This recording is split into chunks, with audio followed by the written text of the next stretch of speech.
and good evening wherever you are. Every day, COVID-19 seems to reach a new and tragic milestone. More than 210,000 cases have now been reported to WHO, and more than 9,000 people have lost their lives. Every loss of life is a tragedy. It's also motivation to double down and do everything we can to stop transmission and save lives. Of course, we have good news today. Yesterday, Wuhan reported no new cases for the first time since the outbreak started. Wuhan provides hope for the rest of the world that even the most severe situation can be turned around. Of course, we must exercise caution. The situation can reverse, but the experience of cities and countries that have pushed back this virus give hope and courage to the rest of the world. Every day, we're learning more about this virus and the disease it causes. One of the things we're learning is that although older people are the hardest hit, younger people are not spared. Data from many countries clearly show that people under 50 make up a significant proportion of patients requiring hospitalization. Today, I have a message for young people. You're not invincible. This virus could put you in hospital for weeks or even kill you. Even if you don't get sick, the choices you make about where you go could be the difference between life and death for someone else. I'm grateful that so many young people are spreading the word and not the virus. As I keep saying, solidarity is the key to defeating COVID-19. Solidarity between countries, but also between age groups. Thank you for heeding our call for solidarity, solidarity, solidarity. We have said from the beginning that our greatest concern is the impact this virus could have if it gains a foothold in countries with weaker health systems or with vulnerable populations. That concern has now become very real and urgent. We know that if this disease takes hold in these countries, there could be significant sickness and loss of life. But that's not inevitable. Unlike any pandemic in history, we have the power to change the way this goes. WHO is working actively to support all countries, and especially those that need our support the most.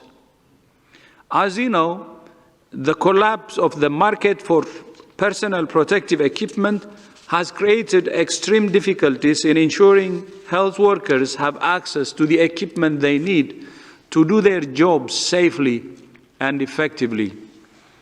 This is an area of key concern for us. We have now identified some producers in China who have agreed to supply WHO.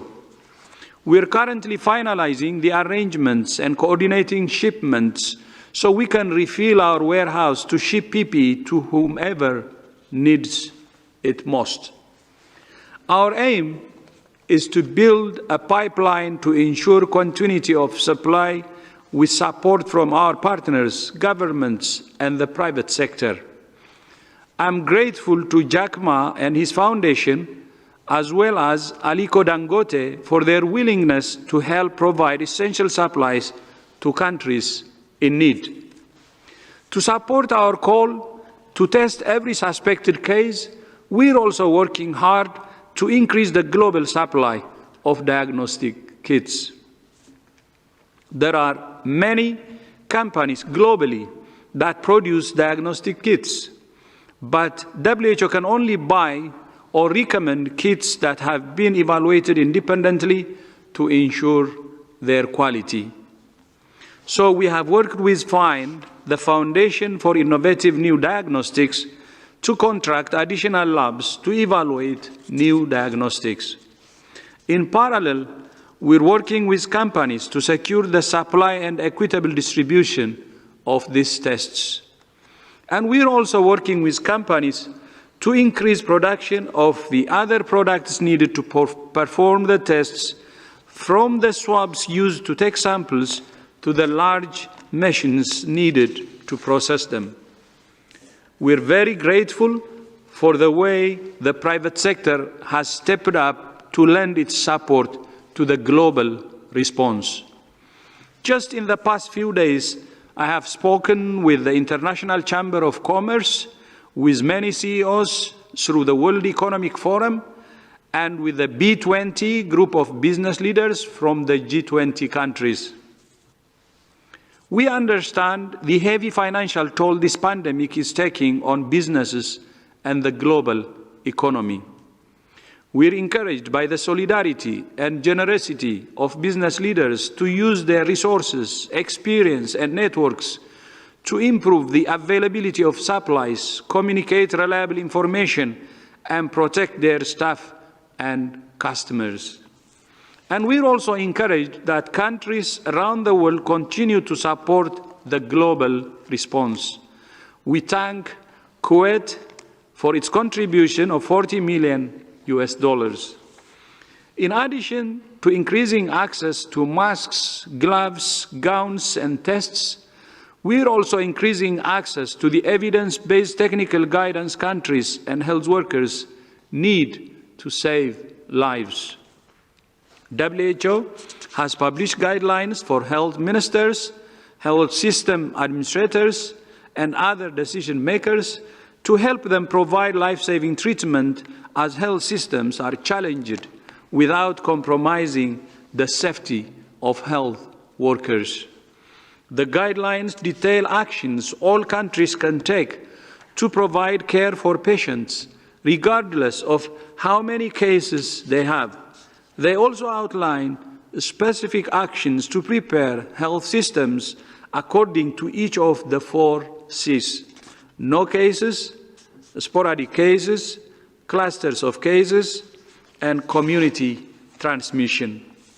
These guidelines provide a wealth of practical information on screening and triage, referral, staff supplies, standard of care, community engagement, and more.